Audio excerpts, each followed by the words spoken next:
دادگای لالەزار یان شانۆگەری دەباشان یاسا لەکوێی ئەم دۆزەخەدایە. ئەژیەمین بێدەنگیشکاند و پەردەی لەسەر گەورەترین پێشێلکاری مرۆڤایەتی لادا.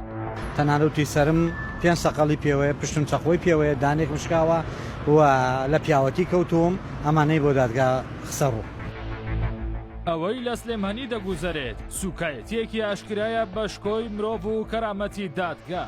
سەرانی ئێستای دەباشان دوای زەلیلکردنی سەرکردایەتی حیزبەکەیان ئێستا دەیانەوێ حکومڕانیەکی سەرەڕۆ و مافیایی بەسەر شاردا بسەپێنن. ئەمە وتەیە ژیامینە کە ڕاستەی پاڤێڵ تاڵەبانی و قوبات تاڵەبانی کردووە. و هەر کەسە کە دەبتە ئەسیر نابێ ئازار بدرێت، بەڵام ئەو کەسانەی کە ئازاری خەڵک دەدەن عەقلیەتیان متەخەلیفن.